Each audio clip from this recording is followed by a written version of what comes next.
नमस्कार दोस्तों, स्वागत है आप सभी को अपना चैनल कंप्यूटर सीखो पर। एक्सेल के पिछले क्लास में हमने उसका इंटरफेस को समझा था। एक्सेल के आज के क्लासेस में हम आपको समझाएंगे कि एक्सेल में हम कैलकुलेशन कैसे करते हैं। तो एक्सेल में कैलकुलेशन करने से पहले आपको यह समझना होगा कि एक्सेल में रो क्या होता है, एक्सेल में कॉलम क्या होता है, और ये छोटे छोटे बॉक्स जो आपको दिख रही है इसे हम लोग सेल कहते हैं। इसके बारे में पहले अच्छे से समझ लेते हैं, इसके बाद आपको कैलकुलेशन के बारे में भी सिखाएंगे। तो सबसे पहले आपको समझाते हैं कि रो क्या होता है। एक्सेल में कैलकुलेशन करने से पहले आपको समझना होगा कि रो क्या होता है।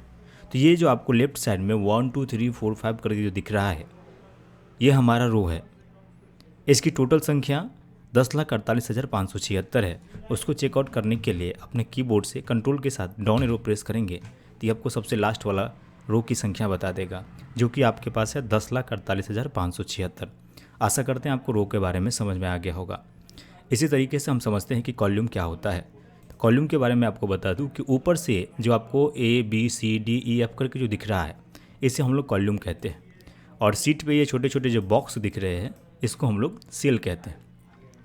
तो आपने समझा कि 1 2 3 4 5 जो आपको दिखाई दे रहा है इसको हम लोग रो कहते हैं, और ऊपर से जो आपको ABCD जो दिख रहा है उसे हम लोग कॉलम कहते हैं। तो जिस तरीके से कॉलम का नाम है ABCD और रो का नंबर है 1 2 3 4 5, उसी तरीके से आपके जो सीट है उस पर छोटे छोटे बॉक्स दिख रहा है इसका भी कुछ ना कुछ नाम होता है। इसका जो नाम होता है वो किस तरीके से होता है वो आपको मैं समझा रहा हूँ।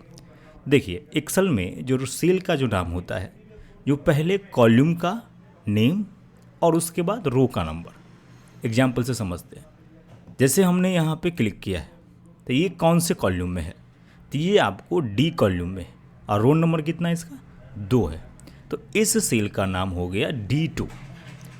अगर आपने इस सेल पे क्लिक किया है तो इस सेल का नाम होगा, ये कौन से कॉलम में, B कॉलम में, और कौन से रो में है, 6 नंबर रो में है। इसका जो नाम होगा वो होगा B6।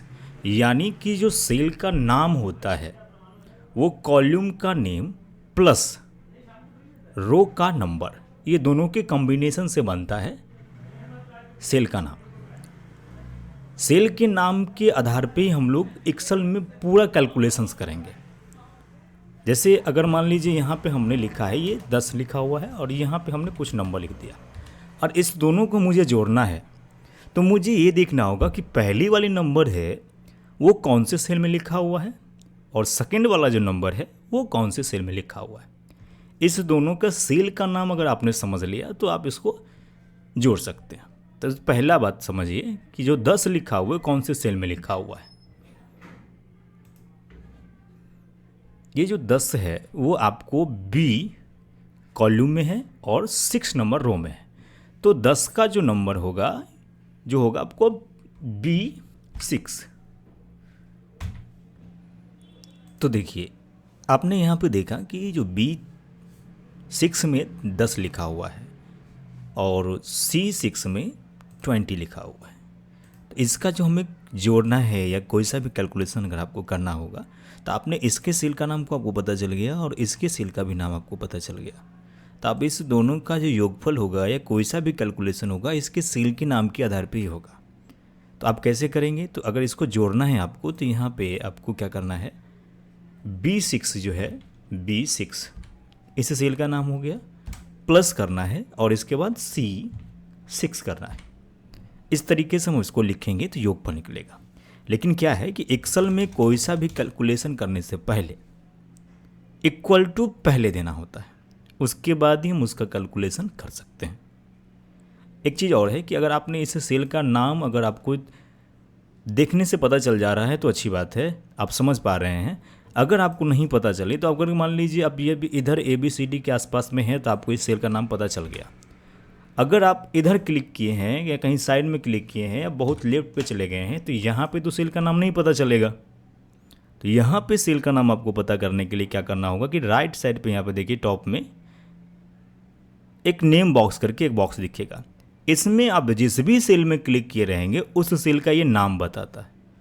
यहाँ पे अगर आपने क्लिक किया तो यहाँ पे देखिए XEL6 इसका नाम है। किसी भी सेल पे आप रहो वहाँ से आपको सेल का नाम बता देगा। तो यहाँ से भी आप पता कर सकते हैं। अभी हम बेसिक तरीके से समझ रहे हैं कि एक्सेल में कैलकुलेशन कैसे करेंगे। एक्सेल का कैलकुलेशन रो, कॉलम, और सेल। तो एक्सेल में कैलकुलेशन सेल के नाम के आधार पे होता है। अच्छा, एक्सेल में जो कैलकुलेशन होता है वो किसके आधार पे होता है? सेल के नाम के आधार पे होता है।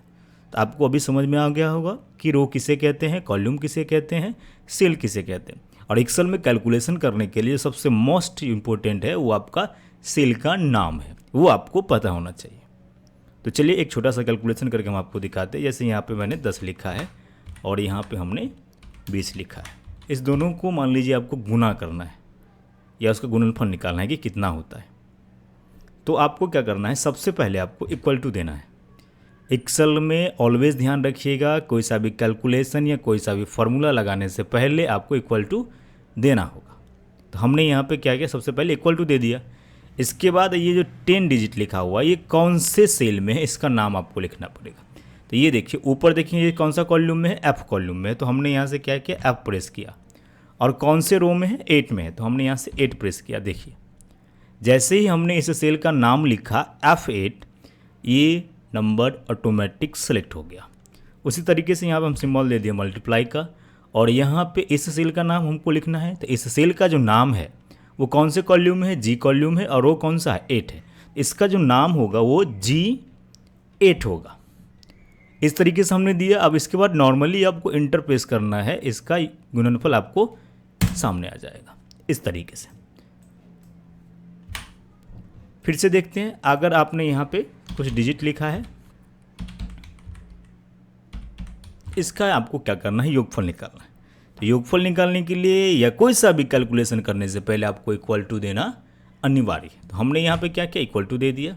और यहाँ से हमने इस सीट पे इक्वल टू, यहाँ पे हमने इक्वल टू दे दिया। और इसके बाद हमने इस सेल का नाम बता रहा हूँ, इस सेल का नाम क्या है, F6 multiply G6 multiply H6।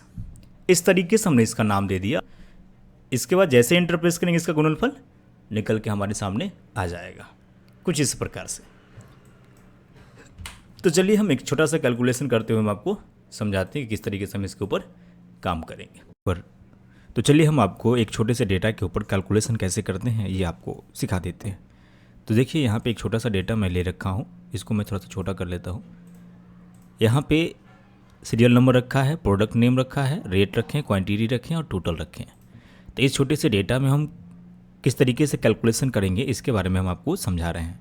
तो चलिए एक छोटा सा डेटा को हम फिलअप कर लेते हैं और इसके बाद आपको कैलकुलेशन करके बताते हैं।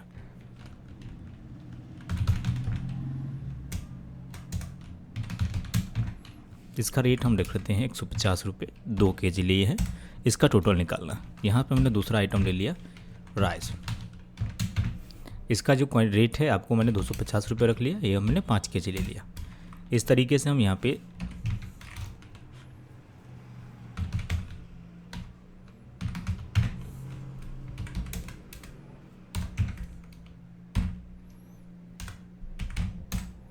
ये छोटा सा डेटा है, इसके ऊपर कैलकुलेशन कैसे करते हैं ये देखिए। तो यहाँ पे सबसे पहले हमको क्या करना है कि इनका टोटल निकालना है। तो टोटल निकालने के लिए हमें क्या करना होगा, रेट को क्वांटिटी से गुना करना होगा। रेट को क्वांटिटी से गुना करेंगे तभी जाके हमें एक प्रोडक्ट का टोटल पता चलेगा। तो यहाँ पे तो एक कैलकुलेशन आपके पास आ गया गुणनखंड करने, गुणनफल निकालने का। तो गुना कैसे करते हैं, मल्टीप्लाई कैसे करते हैं ये देखिए। तो मैंने आपको अभी जस्ट समझाया था कि एक्सेल में कोई भी कैलकुलेशन करने से पहले आपको इक्वल टू देना अनिवार्य है। तो मैं यहाँ पे सबसे पहले इक्वल टू दे दिया, सॉरी इस सेल में क्लिक करके हमने यहाँ पे इक्वल टू दे दिया। इक्वल टू देने के बाद जो साल्ट है, साल्ट का जो रेट है वो कौन से सेल में लिखा हुआ है।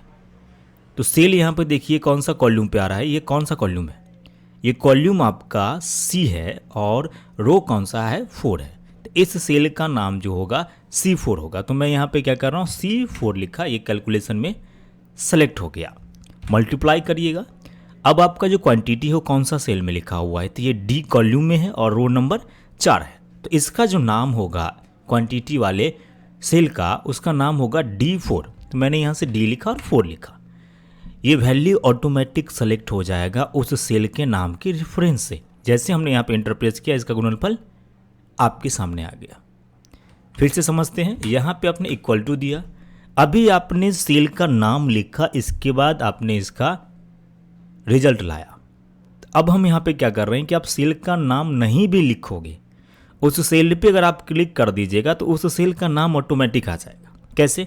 जैसे हमें रेट को क्वांटिटी से गुना करना है, यानी कि 150 रुपये इंटू 2 को गुना करेंगे तो मुझे इसका योगफल निकलेगा।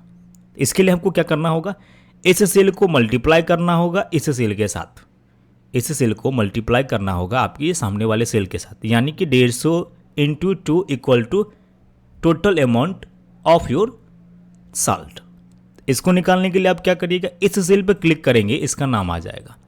मल्टीप्लाई करेंगे इस सेल के, मल्टीप्लाई करेंगे इस सेल पे, जैसे इसका क्लिक, इस सेल पे जैसे ही क्लिक करेंगे इसका भी नाम आ जाएगा। इसके बाद सिंपली आपको कीबोर्ड से इंटर प्रेस करना है, इसका आंसर आ जाएगा। इसी तरीके से यहाँ भी निकालना है तो आपको क्या करना है, सबसे पहले इक्वल टू देना है। अब यहाँ पे देखिए सेकंड वाले के ऊपर भी हम सेम कंडीशन अप्लाई करेंगे, इक्वल टू देंगे और इस वाले सेल पे क्लिक कर देंगे, मल्टीप्लाई करेंगे और इसके क्वांटिटी वाले सेल पे क्लिक कर देंगे और जैसे इंटर प्रेस करेंगे इसका भी आंसर आपके पास आ जाएगा। फिर इसी तरीके से हम यहाँ पे भी इसको अप्लाई करेंगे, इंटर करेंगे। इस तरीके से आपके पास आपने सबका कैलकुलेशंस करके इसका वैल्यू आपने निकाल लिया। तो ये इस तरीके से हम करेंगे तो लंबा प्रोसेस हो जाएगा, मैं आपको समझाने के लिए मैंने ऐसे बताया। इससे भी आसान तरीका ये है कि आपको क्या करना है, सबसे पहले एक कैलकुलेशन करके आपको एक्सेल को दिखाना पड़ेगा। तो हमने यहाँ पे इक्वल टू दिया, 150 मल्टीप्लाई इस 2 को इंटर, ये हमारे पास इसका आंसर आ गया। अब इस वाले सेल को आपको सिलेक्ट कर लेना है और कॉर्नर पे आना है। कॉर्नर पे जैसे ही आइएगा, इसका जो आपके सेल, आपके जो कर्सर है उसका जो आइकन है वो चेंज हो जाएगा। कर्सर का पॉइंटर जैसे ही चेंज हो, इसको पकड़ के 1 सेकंड के अंदर 2 बार क्लिक कर देना है, कुछ इस प्रकार से आपके पास इसका सबका आंसर आ जाएगा, चाहे आपके पास कितना भी डेटा क्यों ना हो। फिर से देखते हैं, इसको डिलीट करते हैं और इस डेटा को हमने थोड़ा सा बड़ा कर लिया, कंट्रोल C से कॉपी कर लेते हैं और यहाँ पे इसको पेस्ट कर दिया। अब इतनी हो गई, इसको सिलेक्ट कर लीजिए, कॉर्नर पे जाइए और डबल क्लिक करिए। इस तरीके से सबका योगफल, इस तरीके से सबका वैल्यू आपके सामने आ जाएगा। अब आपने सबका कैलकुलेशंस करके इसका टोटल आपने निकाल लिया है। अब यहाँ पे सबका जोड़ के यहाँ पे हमको देखना है। इसके लिए भी हमको क्या करना होगा, अभी आप चाहो तो इक्वल टू डाल के, जिस तरीके से हमने आपको सिखाया है कि सब सेल का नाम लिख के आप निकाल सकते हो, कुछ इस प्रकार से। सी यहाँ पे ये कौन से सेल में है, C4 में है, सॉरी E4 में है। तो यहाँ पे हमने क्या किया, E लिया और 4 लिया, सेलेक्ट हो गया। फिर प्लस करेंगे, फिर क्या करेंगे, E5 करेंगे, प्लस करेंगे, E6 करेंगे। इस तरीके से करेंगे तो ज़्यादा टाइम लग जाएगा। इसका योगफल निकालने का जो तरीका है, आपको क्या करना है, इक्वल टू देना है और यहाँ पे लिखना है SUM सम, टैब से स्टार्ट करना है और इस सब को सिलेक्ट कर लेना है और इसके बाद ब्रैकेट को क्लोज कर देना है और इंटर को प्रेस करना है। ये सब का योगफल निकल गया। इस तरीके से भी निकाल सकते हैं, या आप इस सब को सिलेक्ट करके और जिस सेल में आपको टोटल चाहिए उस सेल को सिलेक्ट करके और अपने कीबोर्ड से अल्ट के साथ इक्वल टू प्रेस करेंगे तो भी इसका योगफल निकल जाएगा। हमने आपको योगफल करने का 2 तरीका सिखा दिया। नेक्स्ट क्लास में आपको योगफल निकालने के जितने भी तरीके के प्रोसेस होते हैं आपके एक्सेल में, उसी के ऊपर हम डिस्कस करेंगे।